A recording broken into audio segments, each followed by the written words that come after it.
আসসালামু আলাইকুম। তেল ছাড়া রসালো জুসি আমার তৈরি করা সেরা স্বাদের আমের আচার এটি। আজ পর্যন্ত যতগুলো আচার তৈরি করেছি তার মধ্যে সবথেকে সেরা ছিল এই আচারটি। একবার তৈরি করে দেখতে পারেন। তবে তৈরি করলে একটু বেশি করেই করবেন, কেননা এই আচারটি ভীষণ মজা করে সবাই খাবে। তাহলে চলুন কথা না বাড়িয়ে মূল রেসিপিতে চলে যাই। এই আচারটা তৈরি করার জন্য প্রথমে আমি নিয়ে নিব পরিপক্ক আম, অর্থাৎ আমের বিচিটা একটু শক্ত শক্ত হতে হবে। এই ধরনের আম নিয়ে ভালোভাবে ধুয়ে উপরের খোসাটা পাতলা করে ছিলে নিব। তারপর মাঝ বরাবর কেটে মাঝখান থেকে বিচিটা ফেলে দিয়ে এভাবে কেটে নিব। একটু পাতলা করে এভাবে কেটে নিলে এর ভিতরে রসটা খুব ভালোভাবে ঢুকে যাবে, অর্থাৎ মশলা এবং চিনি শিরাটা খুব ভালোভাবে প্রবেশ করবে এবং রসালো হবে। এখন এই কেটে রাখা আমগুলোর ভিতর দিয়ে দিব 1 কাপ পরিমাণ চিনি। মেজারমেন্ট কাপ দিয়ে মেপে আমি এখানে 1 কাপ চিনি দিয়ে দিলাম। তারপর এখানে দিয়ে দিব 1/4 কাপ পরিমাণ ভিনেগার। ভিনেগার এবং চিনিটা ভালোভাবে নেড়েচেড়ে আমের সাথে মিশিয়ে নিব এবং রেখে দিব 1 ঘন্টার জন্য।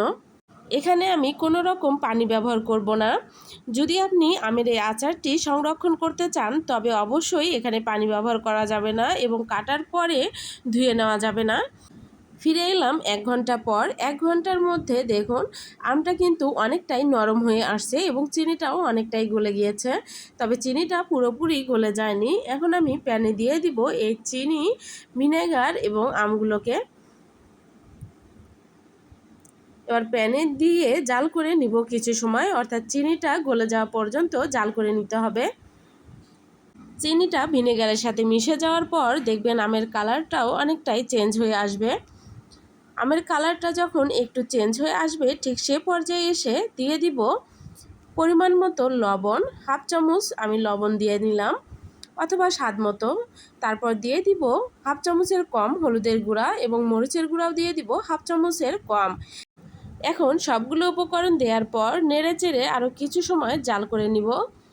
কিছু সময় জাল করার পর লবণ, হলুদ, মরিচ আমের সঙ্গে খুব ভালোভাবে মিশে যাবে এবং আমের কালারটাও অনেক সুন্দর চলে আসবে। যখন দেখবেন যে আমের কালারটা ঠিক এ পর্যায়ে এসে গেছে তখন এখানে দিয়ে দিব আচারের মশলা। আমি এখানে মশলাটা গুঁড়া করে নিয়েছি দারচিনি, সাদা এলাচ, কালো এলাচ এবং পাঁচফোড়ন। সবগুলো মশলা হালকা করে ভেজে তারপর গুঁড়া করে নিয়েছি। এখন সেই মশলাটাই আমি এখানে দিয়ে দিলাম। আপনি চাইলে আমার চ্যানেলে মশলাসহ আমের আচারের আরও বেশ কিছু রেসিপি দেওয়া আছে, সেগুলোও দেখে নিতে পারেন। এবার মশলাটা দেওয়ার পর আলতো হাতে নেড়েচেড়ে জাল করে নিব। তবে চুলার আগুনটা অবশ্যই মিডিয়ামে রেখে জাল করে নিতে হবে এবং শেষ পর্যায়ে এসে চুলার আগুনটাকে লো ফ্লেমে রেখে জাল করে নিতে হবে। তা না হলে চিনিটা ক্যারামেল হয়ে যাবে, তখন আর খেতে ভালো লাগবে না এবং আলতো হাতে নেড়েচেড়ে দিতে হবে, তা না হলে ভেঙে যাবে। আপনারা এখানে যে ঝোলটা দেখতেছেন এটা কিন্তু পানি না, এটা চিনির শিরা। এভাবে জাল করার পর আমি এই অবস্থাতেই নামিয়ে ফেলবো, এর থেকে বেশি ঘন করব না। যদি এই ঝোলটা আরও বেশি ঘন করে ফেলেন তাহলে ঠান্ডা হয়ে যাওয়ার পর আরও বেশি ঘন হয়ে যাবে। এখন আমি পরিবেশন করে দেখিয়ে দিচ্ছি। এই আমের আচারটি তেল ছাড়াই খুব সহজেই তৈরি করে নিতে পারবেন এবং বছরের পর বছর সংরক্ষণও করে রাখতে পারবেন, নষ্ট হবে না। তবে নর্মাল ফ্রিজে রাখবেন, বাহিরে রাখবেন না। এই আচারটি এত টেস্টি হয় যে আপনি সংরক্ষণ করার সুযোগই পাবেন না। আমার রেসিপিটি যদি আপনার ভালো লেগে থাকে তবে অবশ্যই একটি লাইক দিবেন এবং কমেন্ট করে জানিয়ে যাবেন। এমন রসালো জুসি আমের আচার যে কারো সামনে দিলেই আপনার প্রশংসা করতে বাধ্য হবে। আমটাকে এভাবে কেটে নেওয়ার কারণে মশলা এবং চিনির শিরাটা খুব ভালোভাবে প্রবেশ করে, যার ফলে খেতে ভীষণ টেস্টি হয়। তবে যাদের কাছে পরিপক্ক আম নেই তারাও চাইলে অপরিপক্ক আম দিয়েই এই আচারটা তৈরি করে নিতে পারবেন। তবে সেক্ষেত্রে চিনির পরিমাণটা আরও বেশি করে বাড়িয়ে দেবেন, অর্থাৎ যা দিয়েছি তার থেকে ডাবল করে দিতে হবে।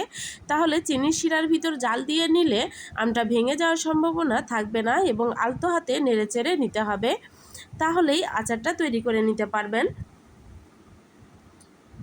তখনও এমন রসালো জুসি আচার তৈরি হবে। আশা করি আজকের রেসিপি আপনাদের ভালো লেগেছে। যদি আমার রেসিপিটি আপনাদের ভালো লেগে থাকে তবে অবশ্যই একটি লাইক দিবেন এবং কমেন্ট করে জানিয়ে যাবেন। আমার রেসিপিগুলো যদি আপনি দেখতে চান তবে অবশ্যই চ্যানেলটিকে সাবস্ক্রাইব করে বেল বাটনটি অন করে দিবেন। এতে করে আমি ভিডিও আপলোড দেওয়ার সঙ্গে সঙ্গে আপনার কাছে নোটিফিকেশন চলে যাবে এবং আপনি খুব সহজেই আমার রেসিপিগুলো দেখতে পারবেন। সবাই ভালো থাকবেন, সবার পরিবারকে নিয়ে আমার জন্য দোয়া রাখবেন। আল্লাহ হাফেজ।